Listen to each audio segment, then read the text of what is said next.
Hey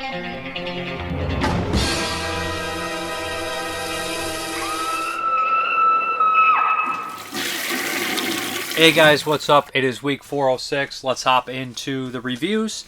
And first up is a doozy. I'm so happy to see this get a 4K. Nice deluxe edition here from Arrow Video. Actually has kind of a leather feel to the slipcover. This is Cruisin', 1980 William Friedkin movie starring Al Pacino and a slew of amazing actors. I've covered Cruisin' on my show a couple times before, original Blu-ray release.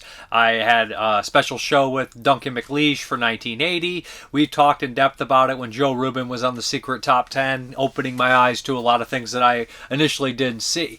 William Friedkin, of course, is a legendary director from stuff like The Exorcist, Sorcerer, French Connection. And Al Pacino, huge actor, Godfather, at the time. So Cruisin' was kind of a crazy thing for Al Pacino to partake in. And watching the special features and knowing a little bit about the film, a lot of people didn't really know the script. Al Pacino supposedly probably had the screenplay.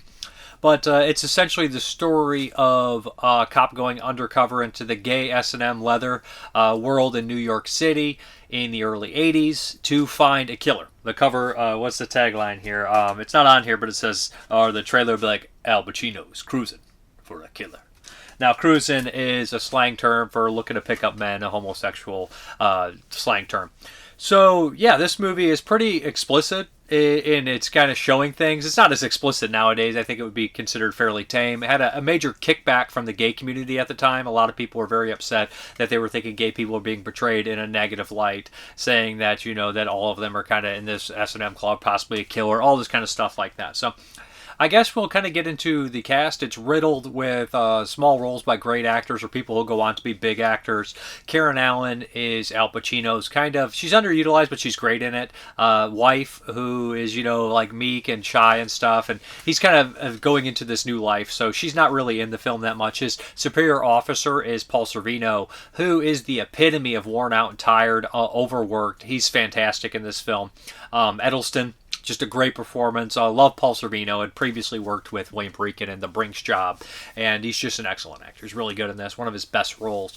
You'll notice a lot of character actors in here. Joe Spinell and Mike Starr play a couple of really deviant, degenerative, crooked cops, and there's a reason that these crooked cops are a major part of the story, because it's based on the kind of life of Randy Jurgensen, who is a New York cop undercover. He was in narcotics for 17 months. He was in the undercover in the gay scene for 6 months in the 60s. So a lot of his basic life experiences are in this film.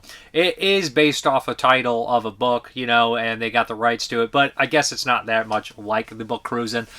So they more followed Randy Jurgensen's story, who later became kind of a, he basically helps with all the kind of films. He's an actor in a lot of things like that, helps get locations, and what's the word I'm looking for? He's basically, I can't think, the word slip in my head, but he's a guy who gives information, insight on the set, all that stuff like that, and always help with locations. He's in here.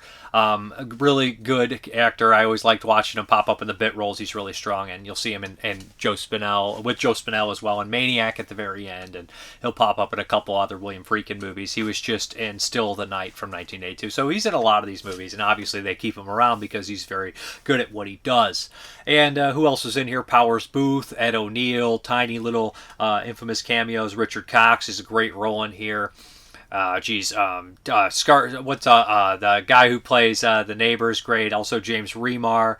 So it's just riddled with amazing actors, character actors, all sorts of people in here. So the thing about Cruisin' to me is, now it sounds more like a police procedural kind of crime film in that element. Doesn't really sound like it has many horror aspects, but I do think it kind of leaks into that giallo. Some people consider it giallo, whatever you want to say. It leaks into kind of a slasher territory as well. And the more and more I watch this, after talking to Joe Ruben about it on the show, the more and more I see this as kind of a supernatural kind of aspect in the film, where his theory is basically that the killers are kind of possessed by their fathers. That's why the killer has the same voice, although it's multiple people. That's why the main killer, Richard Cox, spoilers here, has the voice of his father in the flashbacks. They're just haunted because they're, the fathers or society, mostly their fathers, do not want them to be gay and stuff, and it just carries on to this kind of almost like curse that follows them around, or possibly it's like a fallen thing where one person's killed. If you have not noticed, because in the very beginning, the Martian character is the initial killer and it changes. But I'd say the first half of the film really does play like a horror film. Who's here? I'm here. That kind of stuff, and the brambles where they're cruising in the wood, in the kind of park and the woods and stuff like that. It's another film, came out probably 10 years ago or something like that, called Stranger by the Lake, which has some similar cruising vibes. A really good kind of jolly kind of style murder mystery movie that has a gay bend to it about cruising and stuff. I think that's a really good film, and says a lot of stuff about it. Now, I really don't personally ever think that the movie's intent, cruising, was to like hurt the gay community or be rude to the gay community, or not rude, it's a kind of under line, because I never, watching this, I never really felt like the gay characters were the villains. I always felt sorry for them when they were victims and things like that. Now, I imagine a lot of people did watch this and associate this with almost all gay people, but that's a problem with a lot of popular pop culture things. People just assume that kind of thing like that. But there's other characters in here who don't represent this subculture in here. The thing is, I love the score is fantastic. In the opening, we hear it right away. We see like the boat come in. It reminds me of course, the Fulci movies or the William Lustig movies. Very New York with the boats in the water, and we find the arm in here, and we kind of see the morgue scene with Randy Jurgensen. And them talking about the case, and you see the Cupid division, or Cupid kind of category, was it criminal, crimes under investigation, pending investigation, something like that. And it's just the idea that you could tell it's like the city is chaotic. There's tons of murders going around and all that stuff like that. But the music comes in, and it's just a fantastic score, really haunting, and just I love it. The soundtrack choices as well. The needle drops are kind of heavy and everything like that, and kind of like punkish, New Yorkish, really good stuff. So this movie is kind of a masterpiece. I know a lot of people don't love the film. I think that maybe if you kind of passed it by thinking it was just, oh, whatever, it's a kind of a thriller that doesn't necessarily make it much sense because the ending, I think if you look at it more as a supernatural bend to it or aspect to it, I think that it's much more powerful, much stronger. Pacino's really dedicated in the performance. There's a lot of footage, of course, in the underground clubs and stuff, with a lot of people that are actually just gay people of the community and stuff, and like cop outfits and leather and all that kind of stuff like that. There's a nice like police procedural stuff to it as well. If a lot of people like that, a lot of people don't like that.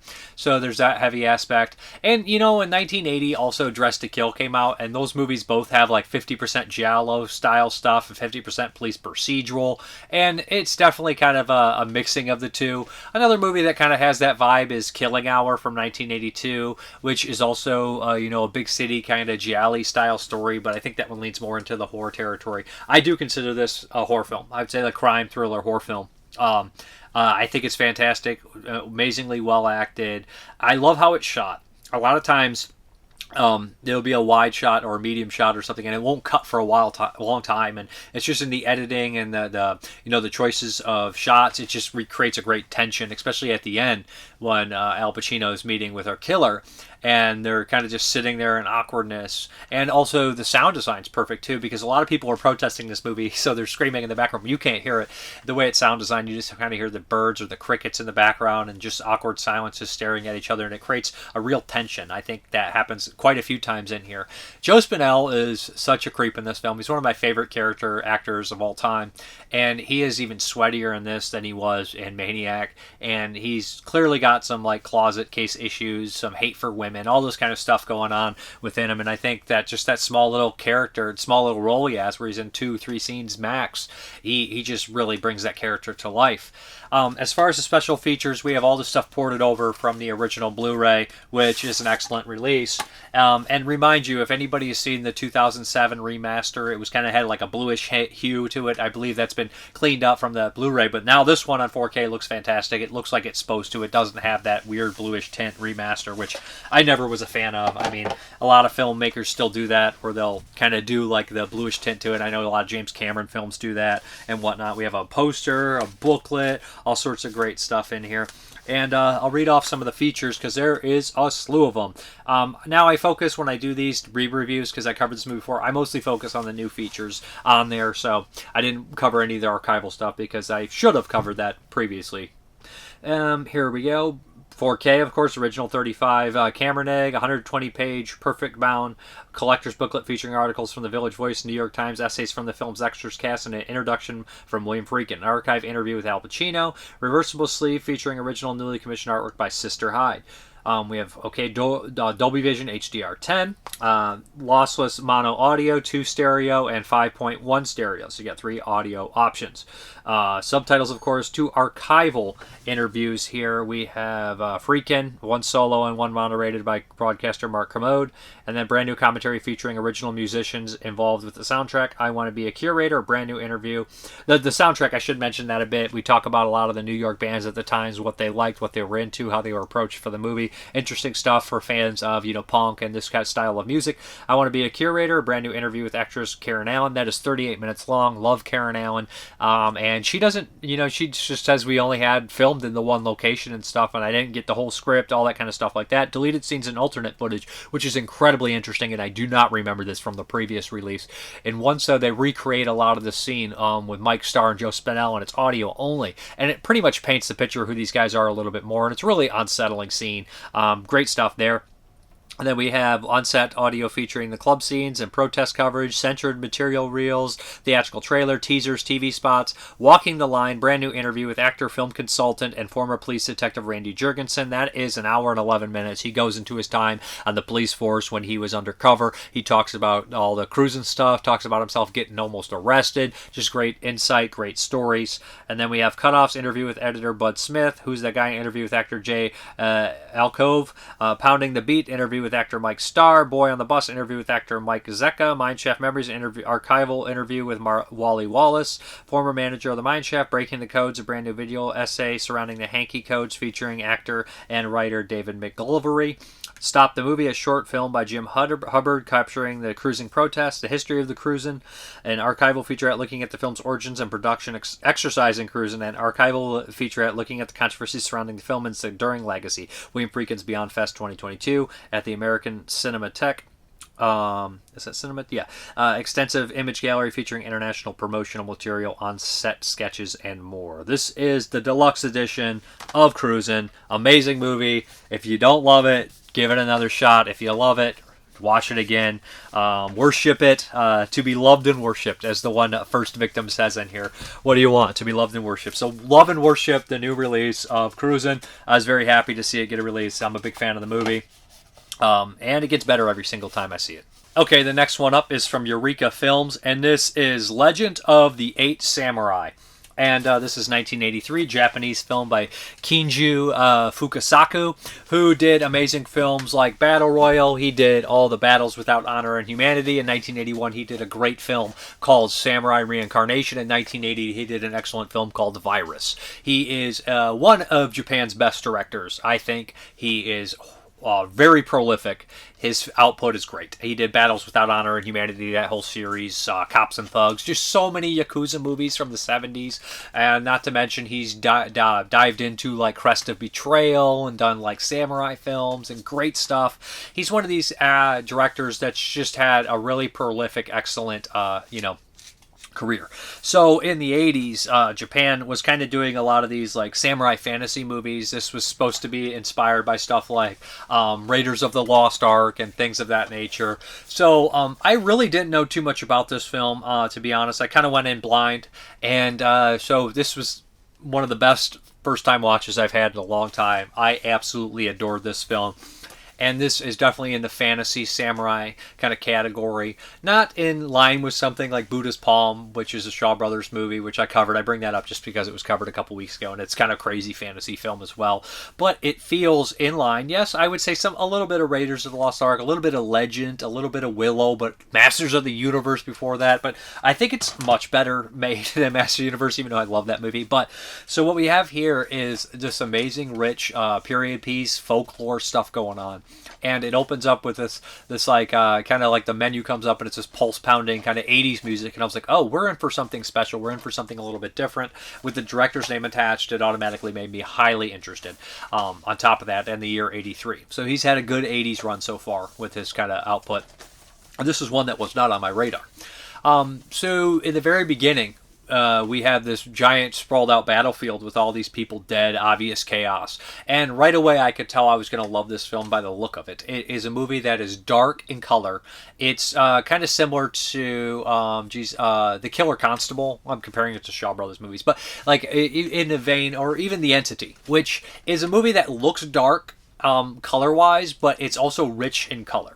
If that makes any sense to anyone. It's not grayscale. It's a rich in color film that is dark, and it has like a kind of that element to it. It's rich in color, but it's also dark, and it just has this kind of weird, like moody kind of thing to it, like just almost like dark fantasy style to it. So it opens up, and there's just been this giant battle, and there's a whole bunch of dead people, and there's a bunch of heads lined up on the battlefield, and these villains are kind of walking through there.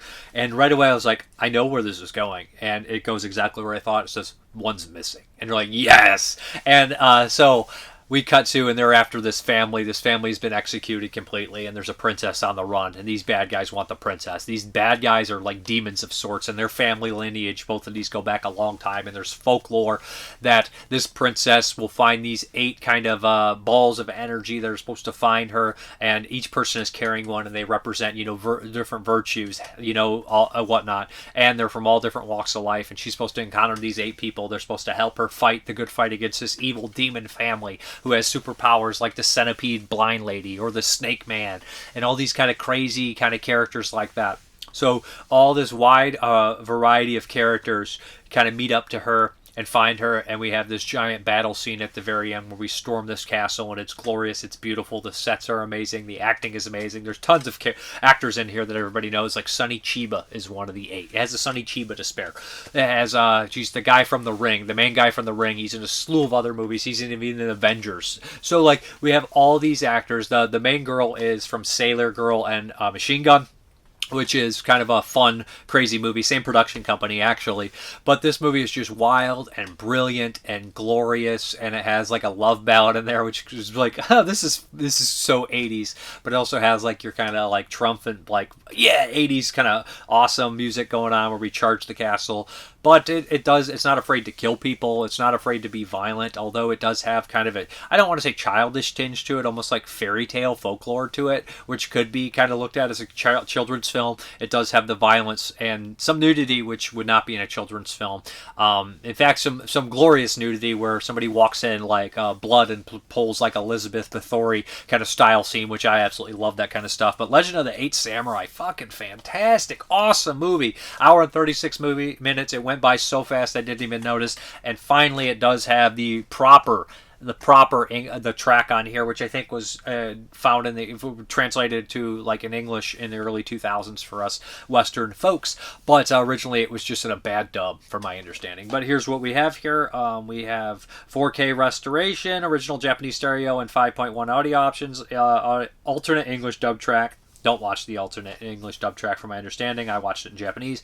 Optional English subtitles. New audio commentary by Japanese cinema expert Joe Hickenbottom. Always looking for the new interview with Kinji Fukasaku's son, filmmaker Kenta Fukasaku. The Trials of the 8 Samurai. New video essay by film historian critic Stuart Galbraith. The 4th Japanese trailer plus a collector's booklet featuring a new essay by Tom Mez, co-founder of Midnight Eye. Now, the video essay in here kind of talks about where the Japanese kind of film industry was, and they were kind of switching gears here and whatnot, and talks a little bit about Kinji Fukasaku as well. Excellent movie, highly recommended. It looks fucking gorgeous on Blu-ray. Pick this one up if you haven't, especially if you're a fan of this director's films. Okay, next up we have Dinosaur Valley Girls. Great cover art. I think that is, who does that cover art? I know his work. I'm friends with him on Facebook. He does Rick Melton, I think, or something along those lines. Excellent cover art here from Visual Vengeance here. Dinosaur Valley Girls. This is a 1995 film. It's been remastered on tape, and I was kind of shocked how good it looked. Sometimes tape masters can look really bad, but look really solid. solid. Like I said, 1995 movie. This is a weirdo, bizarre, goofy film. And, you know, these kind of long line of movies that partially feel like a kid's film, but also have like softcore elements as well. And that's kind of where Dinosaur Valley Girls kind of fits into that here. So we have a kind of a washed up kind of martial arts actor. He's not necessarily the greatest, but he does have his fans. He has a wife who's always trying to look for roles in the movies and stuff. And soon enough, he starts to have these like kind of dream fantasies where he's seeing like these this cave kind of prehistoric times where he feels like he belongs there, where he feels like he should be there. And so eventually he ends up kind of going to this like museum. I don't remember exactly how he gets there. He's being interviewed by, I think, like a reporter. He ends up going to this museum to check something out because he's drawn to it. And Austin Stoker is there. No, it's William Marshall, who plays Blackula. I've just heard about Austin Stoker about Time Walker, so just a little bit ago. But yeah, William Marshall's there, and he's pretty old. He's old time in this one, and he's one of the big stars in the film. And he picks up this old ancient thing, and it takes him back in time, and he gets launched back into the prehistoric times, where he runs into all these prehistoric babes. Yeah, very 90s, very kind of that kind of deal. So immediately the women are taken with him because he has the smooth skin, and all the other guys are just like big grizzled guys, and so he starts to kind of mingle with the women, and Karen Black's in there, of course, and kind of hooking up with them a little bit here and there. There's scenes where they're just kind of like topless for long periods of time and everything like that. Yeah, that's basically the plot of this one, and there's some gags in here with time traveling and whatnot and everything like that. Though the thing that I really like about this movie is that they use some, like, I think stop motion and kind of puppetry with the dinosaurs, and one of the dinosaurs is really well done for the budget and for, like, you could tell the time constraints and everything like that. That stuff is by far the best stuff in the movie, is the dinosaurs and the like the little small, like, I guess like you'd say puppet mixed with stop motion kind of deal. I think that was really well done, and this is what this director's kind of known for. He had a giant infatuation with filmmaking and dinosaurs, so he kind of mixed the two. I mean, I think he's written books on dinosaurs. The guy is very knowledgeable about the subject and whatnot. And I think that the backstory and the director are more interesting than the film itself, to be honest. It's not really necessarily something I absolutely love. You know, the martial arts stuff is not great. It's not really supposed to be. The guy's kind of supposed to be a hacky kind of kung fu kind of guy. The acting is really cheesy, and, you know, it's a little lackluster, to be honest. It's not, I don't think it's supposed to be like a tremendous kind of deal. It's supposed to be almost like a daytime soap opera kind of style thing, from my understanding, in terms of that. As far as the special features, we get a bunch. Remastered SD master from original tape elements, new 2023 commentary with Don Glut, that's the director, and C. Courtney Joyner. Archival commentary with the same two. Dinosaur Valley Girl interview with Don Glut, 2023. This is long, this is 50 minutes. Talks about how he got started, how he met other people early on and helped him out through all this stuff, and people being kind to him got him kind of his start in there too. Don Glut, the collection, a look inside Don's legendary dinosaur museum, 2023. The making of Dinosaur Valley Girls, alternate PG-13 rated cut, which makes sense for this. Deleted alternate scenes, actress audition reel, Dinosaur tracks, music video reel, Jurassic Punk, music and lyrics, Dinosaur Valley Girls, music and lyrics, original storyboards, production image gallery, Mu Wang in museum, Mu Wang in dance prehistoric. And this is kind of just a girl skimpily clad, walking around, scattily clad, sorry about that, walking around kind of dinosaur-oriented things. Seems very fetishy. Original promotion trailer, visual vengeance trailers, reversible sleeve featuring original home video, two-sided insert with an alternate ad, folded mini poster, stick your own VHS sticker set, optional commentary, optional subtitles, sorry, ABC not locked. It says 96 on here, but a lot of it says 95 at times. So this isn't really my jam. I didn't love it, but it does feel in that vein of a full moon movie, but more moonbeam than full moon, but it's got nudity. So it's like Visual Vengeance keeps putting deluxe editions out. I love the cover art. I mean, like, cover art is very sleazy, very trashy, very reminds me of old school Conan comic books that I used to pick up as a little minion. But yeah, so this is Dinosaur Valley Girls. It's up to you if you like those kind of softcore, or, you know, dinosaurs meets kind of girls, you know, like the classic, you know, Hammer movies, whatnot, with Ursula Andress and stuff. It's not necessarily that, but I could see people liking this. It's kind of in the vein of that. Okay, next up is the third one from the Houses of Doom set, House of Witchcraft. Again, 4 films made for Italian TV, deemed too violent to air. So 2 from Fulci, 2 from Lenzi. This is the first Lenzi one I'll be tackling, House of Witchcraft. Of course, Umberto Lenzi, infamous Italian film director, worked in several genres, from gialli to thrillers to poliziotteschi to horror films to cannibal films to all sorts of things. Very, very good director, very versatile. It's similar to Fulci, very versatile, could do a lot of different things, and a solid director, especially even when his budgets got lower. His films were pretty solid overall, and House of Witchcraft is pretty solid. This one has Paul Mueller in it, who I enjoy. Paul Mueller is a Jess Franco regular. He's in Jess Franco's Count Dracula. He's in a lot of films. Good actor, like him in here. So this one is bizarre. So we have a journalist who is suffering from a bunch of nightmares. He kind of walks in. It's kind of like this haunting thing where he walks in and this old witch is like boiling, and this head in a pan, and it's his head, and he freaks out. So he's having horrible nightmares, and he's just had, I think he just got out of the hospital. He's having accidents. So his wife says, listen, I got us a nice isolated cabin. We're going to go there and everything like that. Immediately, he starts to have these kind of feelings like he's been there before. This must be the castle. It's ran by Paul Mueller, who is renting this out for the first time ever. There's a lot of skeletons in the closet, if you will, but most so probably in the walls and underneath the buildings. He meets this kind of beautiful niece of Paul Mueller, who seems very nice at times and whatnot. There's a strange cat going around, and pretty quick, his sister-in-law shows up with the daughter, with his niece, and people start to end up getting killed. He thinks he's witnessing it. Everybody thinks he's going crazy until it's too late. And we realize that this is the House of Witchcraft. So somebody's being possessed by somebody who was killed here years and years ago. So yeah, that's pretty much it. We have a pick 'em off in the house. A couple people are killed in gory ways. It's not as strong or as funny as House of Clocks or Sweet House of Horrors by Fulci. And listening to the commentary by Ercolani, Troy Howarth, and Nathaniel Thompson, who do a very good job. Thompson actually says this is his favorite. This is his favorite of the 4 films, and they mention that this is played more straight. It's not going to be like Fulci, who's going to do something really weird like House of Clocks or make it comedic like Sweet House of Horrors. He's going to play it straight, and he's going to kind of do the standard kind of horror film of the time. And I definitely see standard stuff. Even in America, you'd watch something like Witchboard or anything in those kind of veins, and it's not too dissimilar from that kind of stuff. The kills are fine. The acting is fine. There is a scene of sex and nudity in here, which I didn't really know what to expect, and I like the ending. I like the kind of dreamlike quality, the kind of premonition stuff going on. Overall, House of Witchcraft is alright. I'm a Fulci guy. So I'm going to like the Fulci ones better. I do look forward to the House of Lost Souls, which is the last one in the set. But as far as the special features are concerned, we have an Artisan of Mayhem interview with FX artist Elio Terbilli, House of Professionals interview with cinematographer Nino Celeste, or is it just Celeste, I think. It's commentary by Ercolani, Nathaniel Thompson, and Troy Howarth. So yeah, there we go. Cauldron Films, 2K restoration of a semi-fun late 80s Italian horror movie made for TV. Okay, next one is a theater watch. I'll be relatively quick because this is a new film and I don't want to spoil absolutely everything. This is Hard Eyes, directed by the guy who did Werewolves Within. Is it Ruben? I think it is a Ruben. He did Werewolves Within.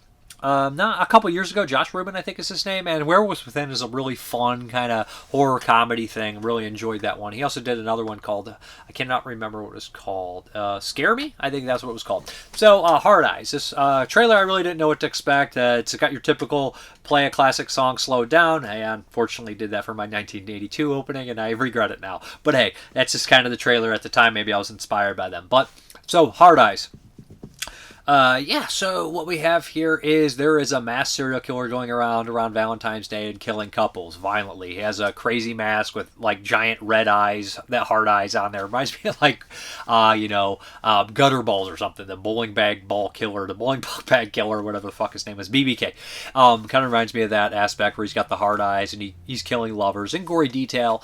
The opening's really fun. A nice little couple people killed here in gory ways. And right away we kind of realize that when you're you're watching this, this is very comedic. It's very funny. It's very silly. It has a certain kind of energy, certain kind of comedy about it. And if you don't like it, you're probably not going to get that invested with it. And after a while, I adjusted to the humor, and I ended up really liking it. As far as the humor is concerned, I was like, oh, this is funny. I'm understanding the comedy. I'm getting the comedy. I'm liking the comedy.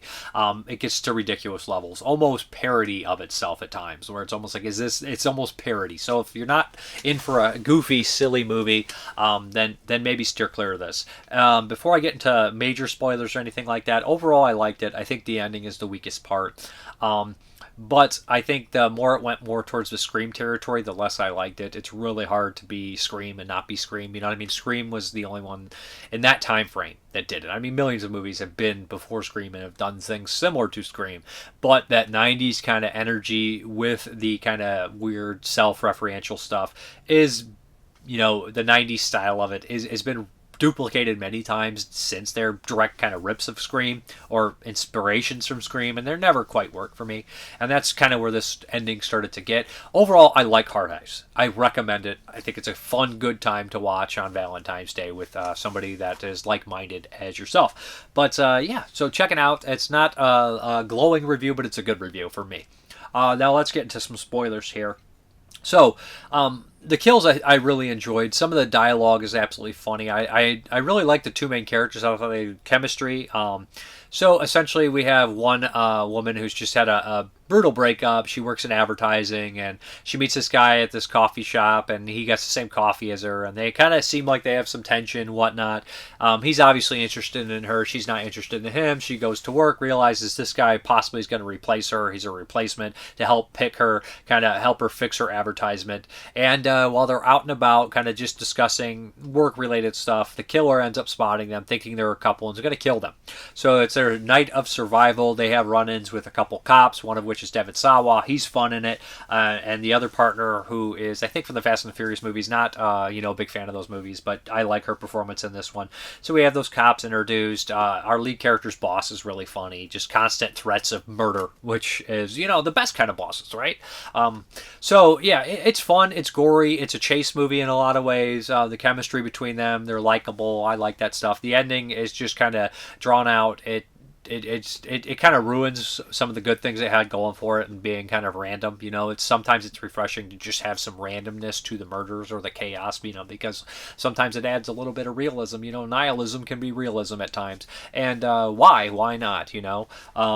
So it just kind of fits into these pieces a little bit too much, but whatnot. I enjoyed it. Gory, fun, slasher, goofy, Hard Eyes. Check it out. All right, let's get to those 1982 movies.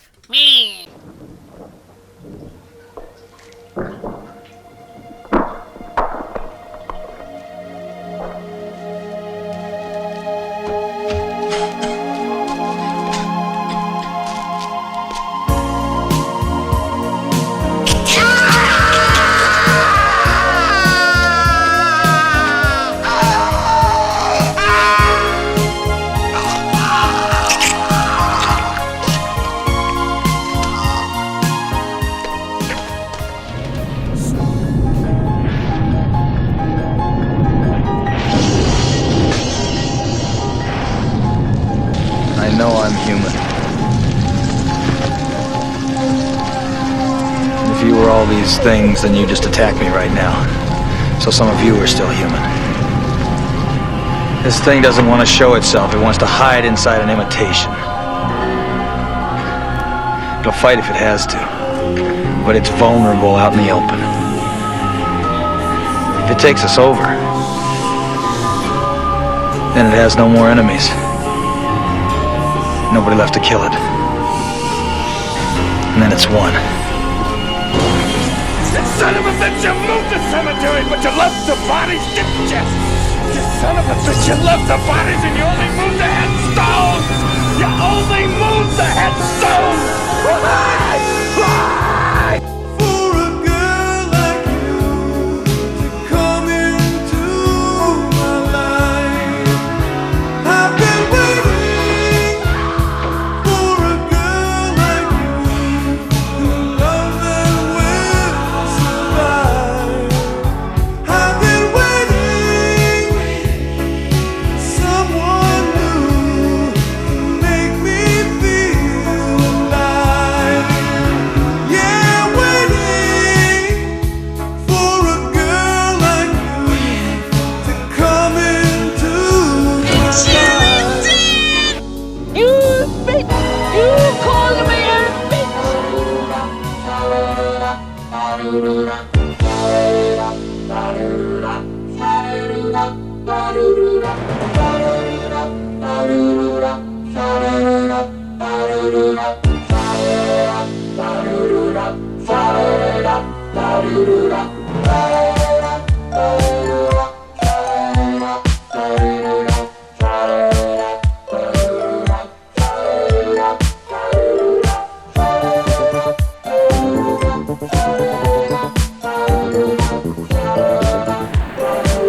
What's in the basket?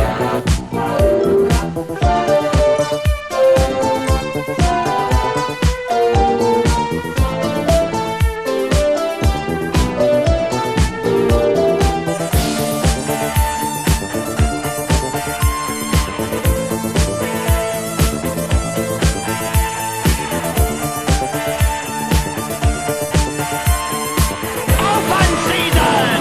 How do we know she is alive?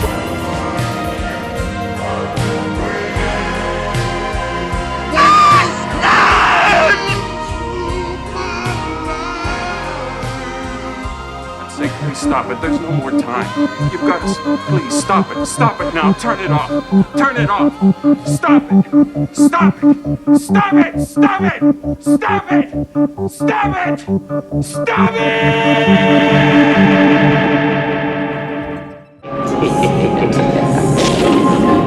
Okay, the first one I believe was a miniseries called The Secret of Seagull Island. That's a terrible start, but I'm going to just go with it because it was a miniseries originally 3.5 hours long, made in 1981, and then they recut it in 1982 to be a feature-length movie about 100 minutes, and it's called The Secret of Seagull Island.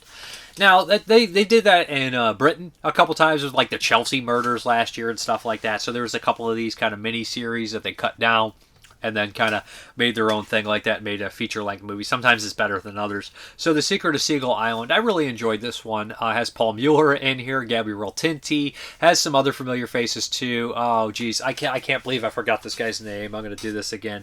But he's Father Thomas in City of the Living Dead. He pops up in here as a police detective. Gotta love Father Thomas, the Reverend who hangs himself.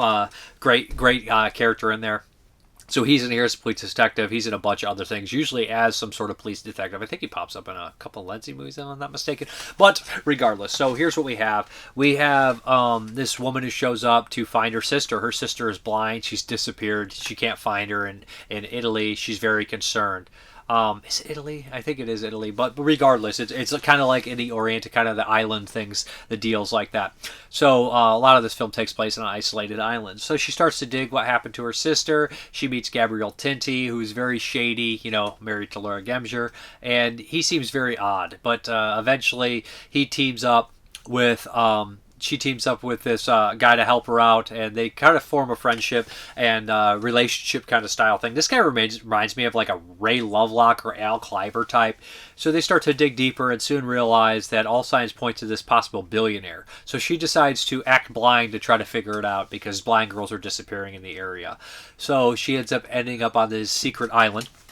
His secret island, and it starts to be maybe possible romance, and you meet all these other characters, and people start ending up killed, and we're introduced to a disfigured possible son. Is he real? Is he not? This billionaire's had all these struggles, but as more layers are revealed, the film actually gets more entertaining and more interesting. Overall, this is a good one. I thought that The Secret of Seagull Island was good characters, good acting, good mystery, and the end is definitely worth your time, so I'd recommend it. I might watch the miniseries eventually, but it's 1981. Technically, I'm in 82, and this is like 3.5 hours long, so I did enjoy the film version of it. It does feel choppy at times, but I think it works for what it is. Overall, solid acting, good movie, and so many blind women in these Italian films, right? We got The Beyond, or blind people in general, The Beyond. We have... it's Cat on Nine Tails, The Beyond, Suspiria, just demons, just blind people galore in Italy. Okay, next up this is going to be weird to honestly do this. This is a recorded stage performance, but it's still 1982. It has Angela Lansbury and George Hearn in Sweeney Todd, the Demon Barber of Fleet Street from 1982. This mostly has, I think, the original cast from the original stage recording, but maybe Angela Lansbury isn't. Oh no, Sweeney Todd isn't maybe the original from my understanding.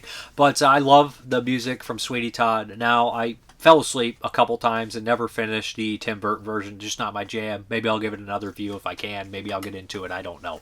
But so Sweeney Todd, the Demon Barber of Fleet Street. Now, for a long time, when I was younger, I didn't really care for musicals or anything along those lines. And I think it takes things like, horror musicals like Rocky Horror Picture Show or, something like just Phantom of Paradise to get you interested at first, or something like the South Park films, and over time you start to become more connected, go see a couple musicals, and before you know it, you're a fan of musicals, you love them, and you see a lot of them.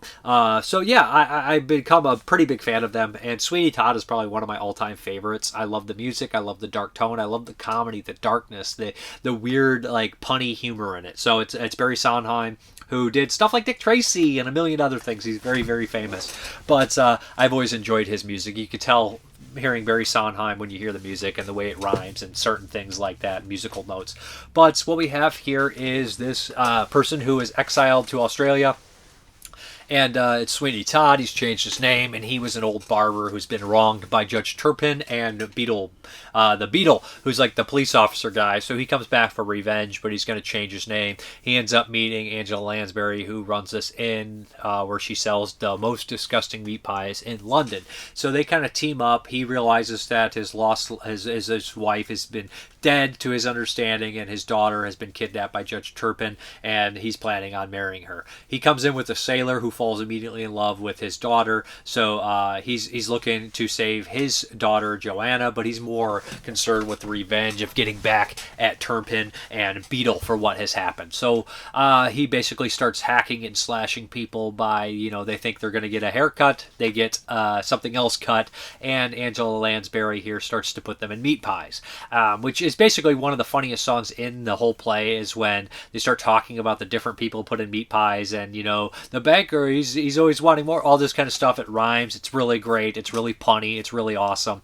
The chorus is really good. It's probably the most memorable song in the film, the Demon Barber of Fleet Street, and the last lines in here I absolutely adore. It's a great story about revenge. It's a great story what happens when you focus too much on revenge. Now, how do you rate something like this? As a stage play, it's a 5-star, but when you're watching it as a film, it's very limited because you're filming a stage play and cutting to certain actors and everything like that. Turpin, the guy who plays Turpin, is an actor that we've seen in stuff like Big Daddy, and a lot of these people are more predominantly stage actors. Angela Lansbury, obviously not. She's in Murder, She Wrote, and Manchurian Candidate, a bunch of stuff. Great actress. She's fucking hilarious in this. You've probably never seen her act like this. The guy who plays Sweeney Todd's also excellent. Got a great demeanor about him. I think most of the music is sung really well. I love the chorus. I think everybody does a great job. Not too big on Joanna. I just don't like her singing type, her character type singing, so that's probably my only hit on the movie. I think Beetle looks fantastic. I think Beetle is excellent in this movie. So everybody's great in here. It does have some blood. The ending is completely, Shakespearean and tragic, as it should be in Revenge Tale. I think when I think back at the Tim Burton movie, it's like some of the casting I think is fantastic. Like, Borat as the Italian fake barber guy. He's great casted. I really would have liked to see Otho as the Beetle, and I think he originally was cast as that, Glenn Shadix, but he passed away unfortunately before that. Christopher Lee was supposed to be in the chorus, so there's a lot of things that's supposed to happen in Tim Burton's Sweeney Todd that I think would have kept me more invested than it is. I don't think it's poorly casted, except I'm not too big on Johnny Depp being in that lead role or Helena Bonham Carter being in those two lead roles. It's kind of like, it's a poor substitute for, the leads in this, especially Angela Lansbury. It's just like, nah, it's not going to work for me. And I never thought that the comedic tone really translated to Tim Burton's work. So when I will try to give it another view eventually, but I just really could not get into this film, the Tim Burton one. This one I absolutely adore. Rewatch here, it's still held up. Fantastic, really great look. Now it's a recorded stage musical, but I'm diving in deep for everything from 1982, and I will not exclude Sweeney Todd, the Demon Barber of Fleet Street. Okay, another one that's not really exactly horror, but it has its roots in horror, at least society or culture or pop culture has put its roots in horror, pushed it somewhere. I guess the roots wouldn't be in horror, but it's been shifted to horror. Now this one is more firmly in its original roots. So we're talking about the 1982 adaptation of The Hunchback of Notre Dame by Victor Hugo. Originally the book, epic, giant, long book, same writer as Lemez. Great book though at the same time, although it is very fucking long-winded in its non-abridged version. So this is the story of Quasimodo, who was a poor, deformed orphan left at the steps of the monastery, and this kind of monk, Claude Frollo, took him in and gave him a life and everything like that. So this is the story of Quasimodo, played by Anthony Hopkins in here, and Claude Frollo and his obsession with this young gypsy girl, film's words, Esmeralda.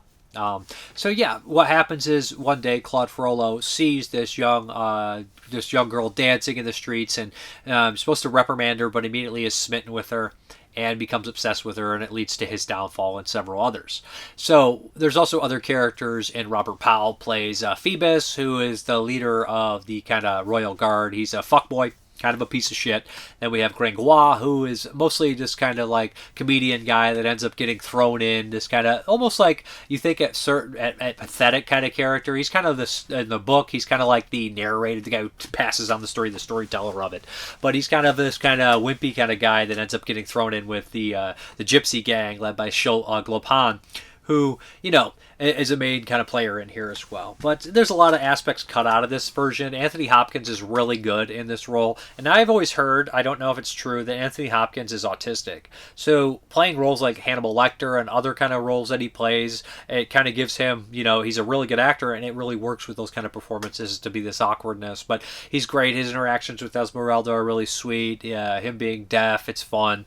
I think he does a good job. I think it's, and the set's really good. The set's really strong. I like the set. At times, though, the budget does show. At first, you're like, oh, this is a really up great set and great stuff. And then you're like, oh, the end scene where, you know, Quasimodo's throwing things over on people, you know, the bell tower and stuff like that. It's just the wonderful, beautiful church and whatnot, which is originally why the book was written, to preserve it, I guess. So, you know, it's all these kind of things being thrown over and stuff. That's when the budget starts to show. It is kind of a tragic story. It's really hard for me not to want to see the original ending of the book because that imagery is so wonderful. But comparing it to the book is not necessarily fair. I don't even know how you do that. It'd have to be this long, epic movie. And this one, I think it does a good job. Claude Frollo, he's in a million things. I can't think of the actor's name. He's in a bunch of stuff. And his little side henchman also in a million things. Both really good performances here. Esmeralda is Leslie Ann Dow. Phoebus is, I said, Robert Powell, who pops up in early stuff like in 1980 and 81. I'm talking because we're doing the 80s stuff. He's in like The Survivor and a couple other ones. Harley Quinn.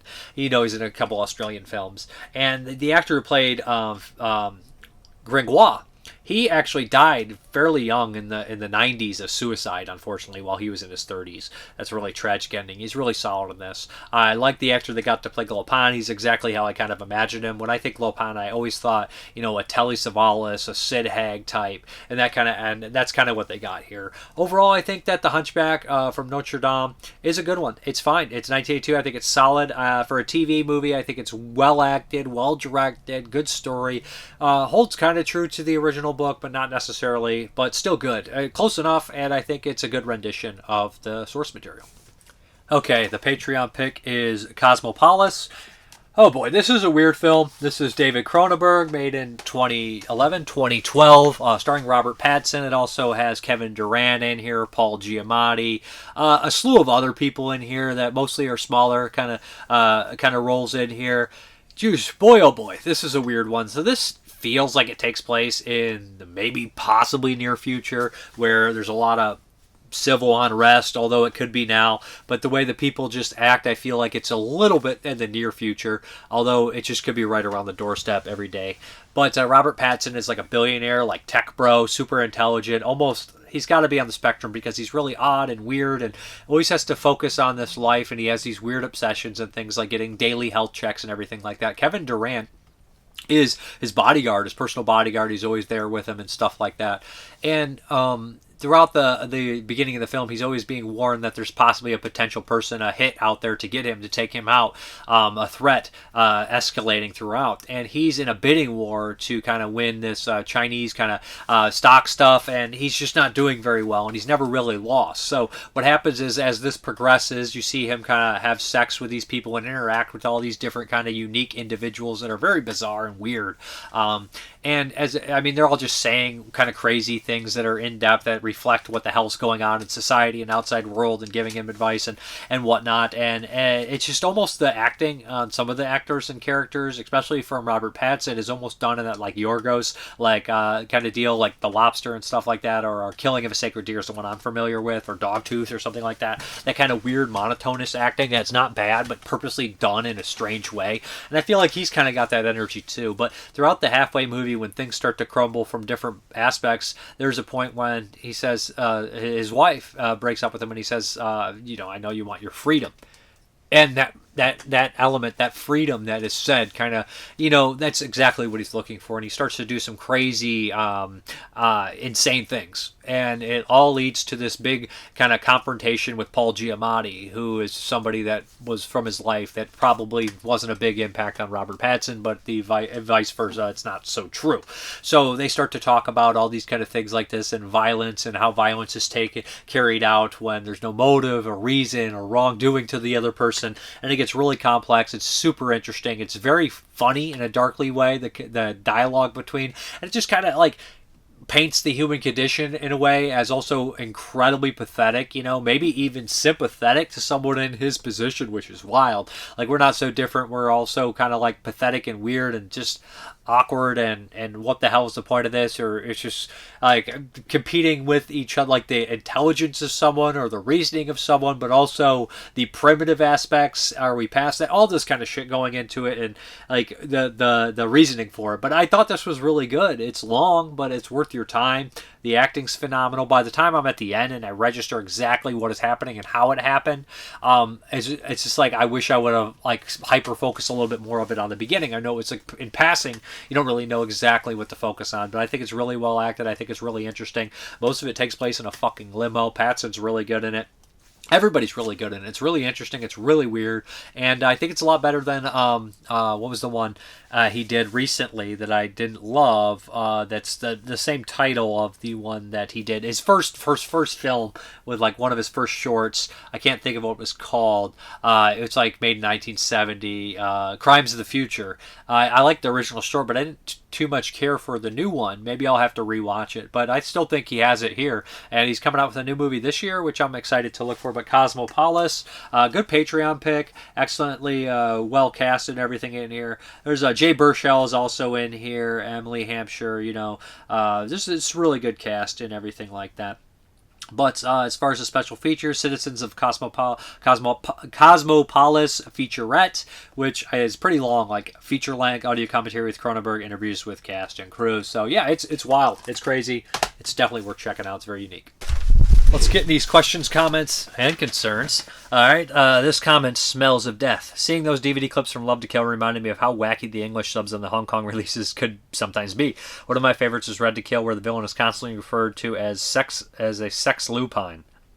Like, what the fuck is a sex lupine? Some kind of horny wolf or something? It's a shame that 88 films are cheapening out of the extra features their Shaw Brothers releases. Li Han Hong, director of Facets of Love, had an interesting career at Shaw Brothers. In the 50s and early 60s, he was their top director, considered to be the classiest of all Hong Kong directors. After falling out with the Shaws, he went to Taiwan and set up his own film company, which suddenly ran into financial problems. That's where stuff I think like Beauty of Beauties comes from. He returned to Shaw Brothers in the 70s and directed a lot of TNA-filled period pieces with bawdy comedies. He also directed a couple underrated horror anthology horrors, Ghost Story and the Amicus-inspired Return of the Dead, which I've seen Return of the Dead and I remember liking it.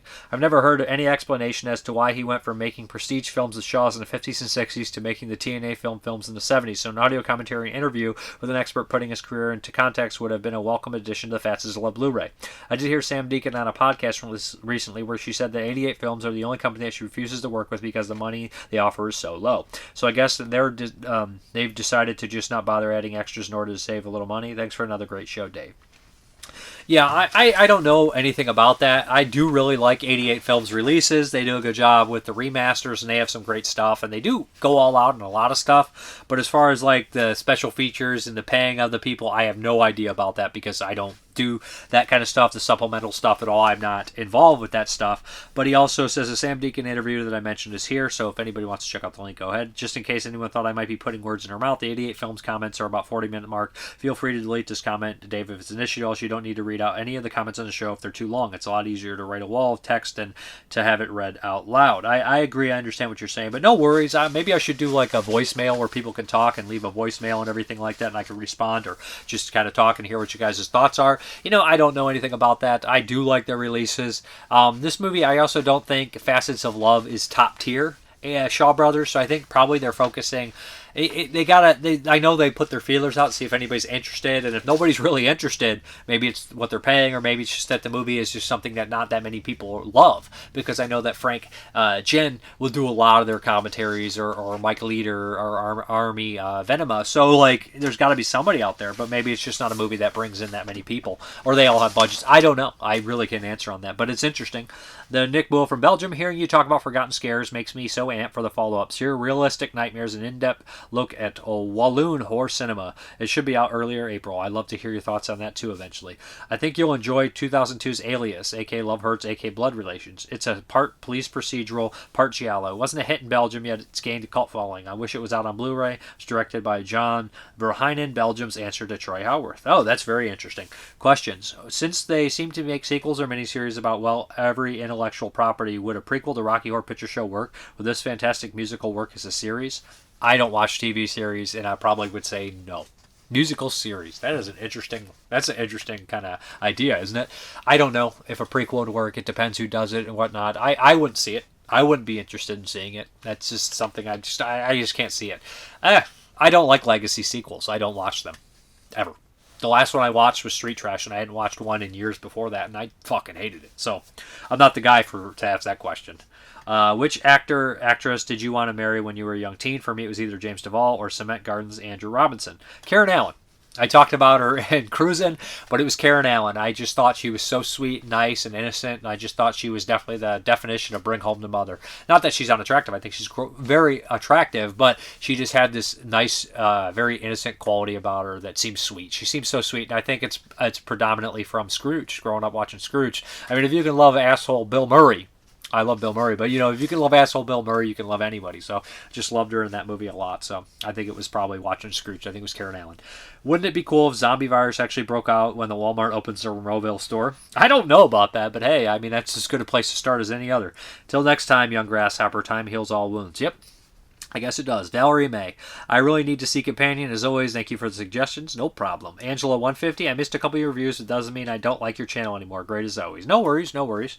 Way Up Dude gives me the smiley. Thank you. Explosive Action. Furious is amazing. The chicken magic scene is only equaled by the random Devo-like band. I've broken a few people showing them this classic. It definitely will break some people. Ken Coakley. I wanted to revisit Deadly Eyes after seeing your review, but I couldn't find it. I do remember the scene in the movie theater with all the cute little dogs disguised as rats. It reminded me of Rats, A Night of Terror. I heard that the mutated rats in the end were Yorkshire Terriers sitting on the stuntman's shoulders. The rats in the theater and Deadly Eyes reminds me of the time I worked in a movie theater in Boston.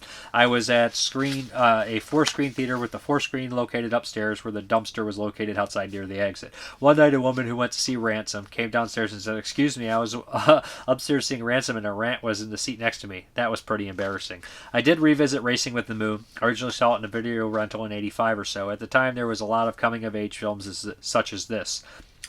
Film. Liar's Moon, The Outsiders, Tex, Rumblefish, to name a few. Richard Benjamin, who directed Racing with the Moon, also acted, as you mentioned. He was mostly a comedic actor because of his roles in Goodbye Columbus, Catch-22, Love at First Bite, but he did a bit of serious acting by starring in the original Westworld. Oh yeah, he is in that.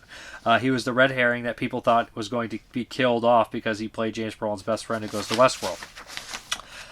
For the first time, Brolin's character had been there before. Also, Brolin was the TV star at the time. Benjamin played a nebbish to Brolin's handsome, confident man. But I always loved Racing with the Moon because I like period pieces. The film was also stacked with a good cast. The promiscuous girl Annie was played by Carol Kane, of course, great. The bed-ridden soldier whose missing leg was played by a nearly unrecognizable Michael Madsen.